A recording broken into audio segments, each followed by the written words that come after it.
Hi, and welcome to Prepping Essentials.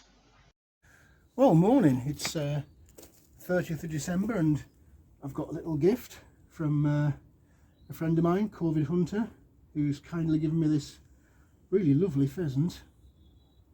So I'm going to be cooking that today, and I thought I'd just share this with you. Maybe it's of interest. A bit of cooking with your preps.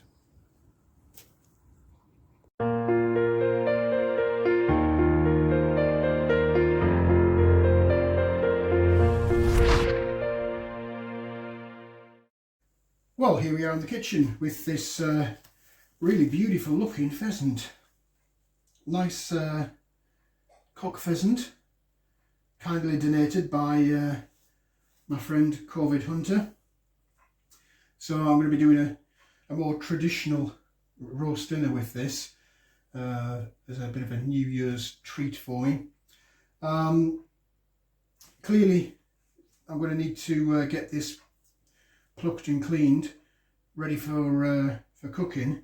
I'm always conscious of whether people do or don't want to see the butchering process on my videos.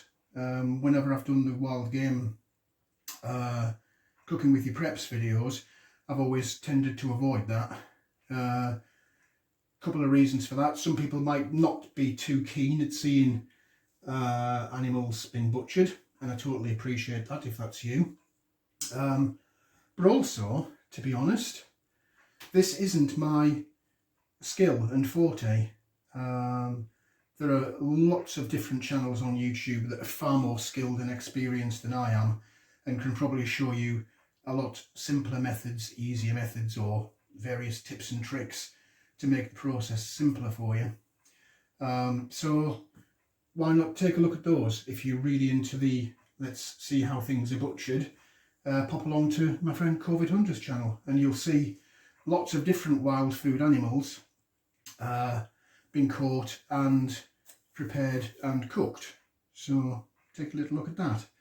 Anyway, I'm going to get cracking with this pheasant, get it all plucked and cleaned and ready for cooking, and I'll come back to you a little bit later once we've got all these feathers off. Well, there we are. There's our pheasant plucked and cleaned. If you've not tried this before, give it a go, because it is a prepping skill that you are going to need at some point. It's not as easy as you think it might be. It is a bit of a skill to do this, and you can see that I haven't got a great deal of skill because during the plucking process it is very easy to tear the skin as you're trying to get the feathers out. But I'm quite happy with that. I've managed to keep the majority of the skin on. So I'm going to give it a little bit of a wash, and then we'll get the cooking process done. There's a stray feather there, look. Now there isn't. So I'll come back to you shortly. Okay, so we've got our little pheasant all trussed up. Actually, it's quite a big pheasant. So all I'm going to do now is just sear it. I'll do that by adding a healthy chunk of butter into this large pan. A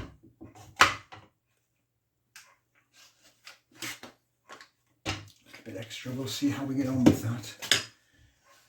So this just needs melting off, and once that's melted I'll come back and we'll pop in the pheasant. While that's melting in the pan, I'll just give this a quick douse of pepper.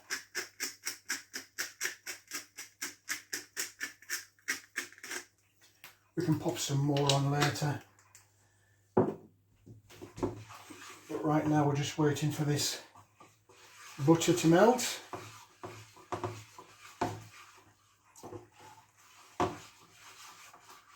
And all we're going to do literally is just move this around, sear it for about 15 minutes.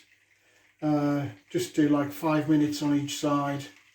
make sure we get these legs well done, because they're the ones that take the longest to cook. Try not to concentrate on the breast, so 5 minutes aside, 5 minutes on the bottom, and maybe just a couple of minutes across the top. So you can hear that's now bubbling away. So let's get this popped in.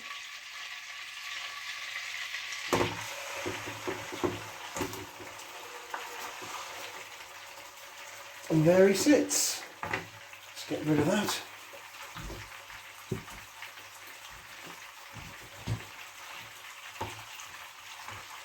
And I'll just keep moving this around in the pan for the next 15 minutes or so, just to get it nicely seared.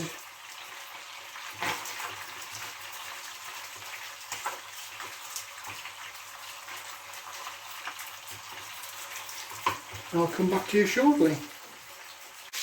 Just turn that over, and that's what we're looking for. That nice browning all the way around the bird. So I'll just leave that on the side now for 5 minutes, flip it over, repeat. I'll come back to you shortly. Well, hopefully you can see that browning away nicely all the way around.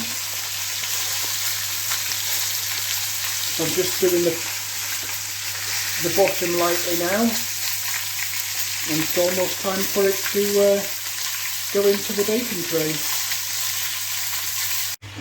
Okay, so I'm just turning the cooker off. We need to get our pheasant out now. And all we're going to do is pop it onto this tray.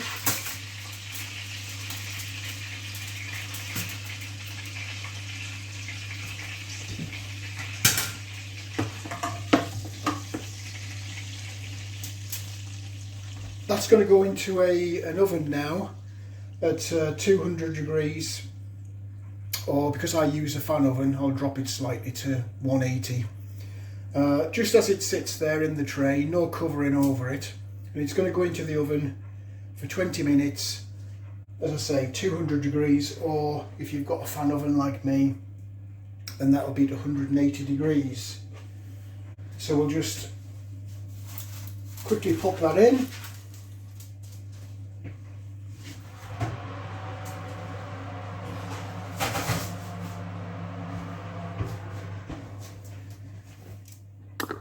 Just give you a quick look at that.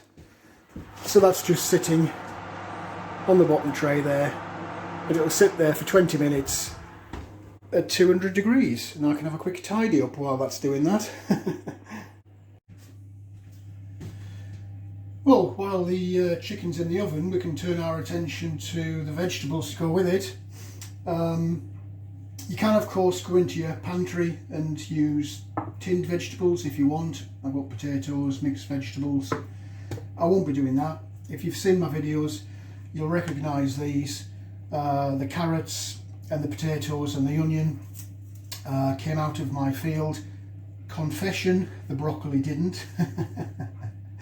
But I could always supplement that if I wanted with tinned vegetables. But I want fresh, so I've got a nice piece of broccoli there. The onion, that's simply, I'm going to make a stock or a gravy with some chicken stock cubes here. So I'll use those, fry off some onions to make a nice onion gravy to go with the pheasant. So I can be prepping that whilst I'm waiting for the chicken. It still has another 5 minutes to go on that 20 minutes. And then we'll be bringing it out to rest. Well, our pheasant has been in there for 20 minutes.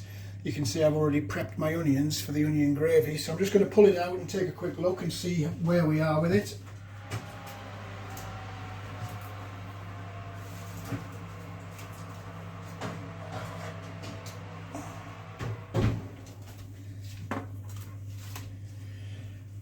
And to be fair, that's not looking too bad at all.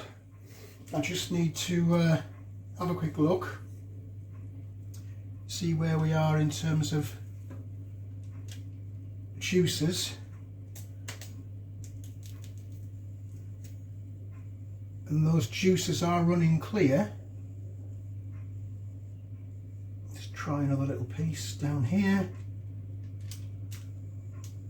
They're running clear as well.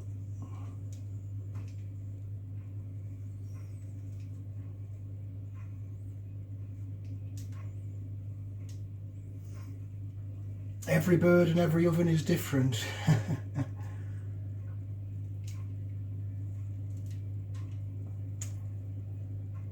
And they are running clear. Let's try around the back.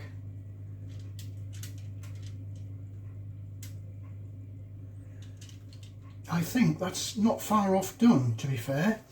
I'm tempted to just give it an extra 5 minutes. I'll turn it round in the oven.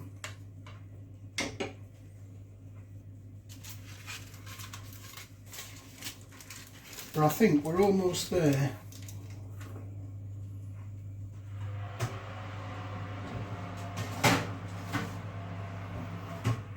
I'll give it 5 more minutes to be on the safe side and then I'll come back to you. Well, I've given that an extra, just slightly over 5 minutes. So I'm ready to take that out.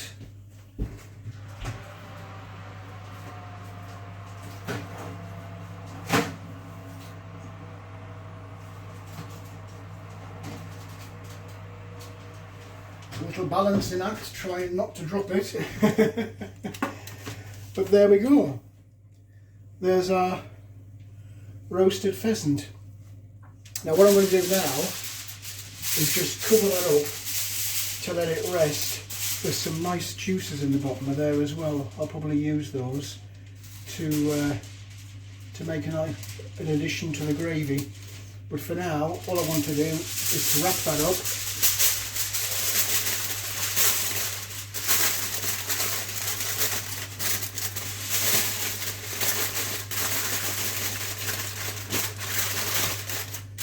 That'll keep a bit of the heat in, and it'll just allow the pheasant to relax, because when it's been cooking it'll have tightened up. So just by doing this will help it to just relax, so that it makes it nice and easy to cook and moist when you carve it. So while that's sitting there for the next 15 to 20 minutes, I'll get cracking with the vegetables, and hopefully we'll be carving up a nice roast dinner shortly. Well, we're about done. The onion gravy is done. That's just a couple of those chicken stock cubes, fried onions, and then I've just reduced it down. So let's see if I can do this without spilling it.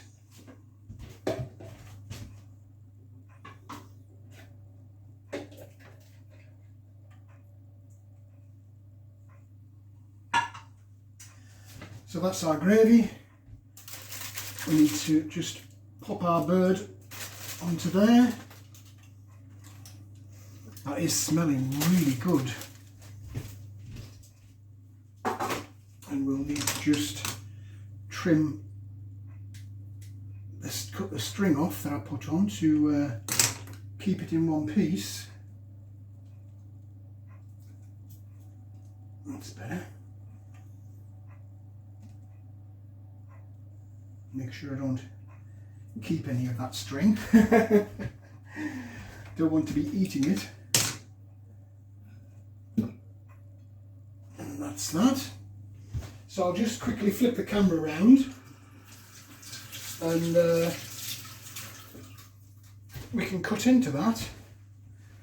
I've got my vegetables here already. So 2 seconds while I spin the camera around and we'll have a look at cutting open the bird. Now, since I'm right-handed, this might be a little bit difficult because I'll be cutting on the wrong side. But I'll tell you what, let's do it that way. Spin it round and let's just cut into this and see how it looks. You can tell I'm not the world's expert in meat cutting. I'd much rather be eating it than cutting it. Let's see if that will just come off.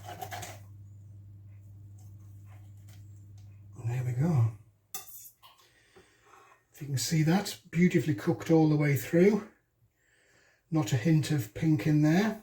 Well, that's the breast meat. Let's get some of these vegetables onto here. In fact, let's just tip them on. We're not standing on ceremony here.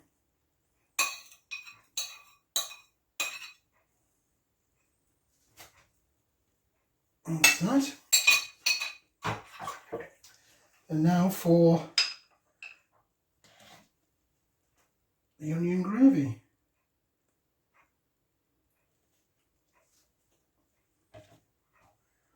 And there we go. How nice does that look? So there we have it, our roast pheasant. It's not a Christmas dinner, it should have been. A New Year's dinner with an assortment of vegetables out of the garden.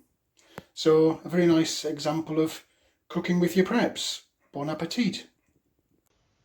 Well, that's it for this video. I hope there was something in there that was of interest to you. If you did like the video, please do click on the like button. Also feel free to hit the subscribe button if you haven't already done so. As always, I welcome any comments, questions or suggestions you might have. What do you think of the pheasant? Do you actually cook and eat wild food such as pheasant, rabbit, pigeon? Or have you not tried that?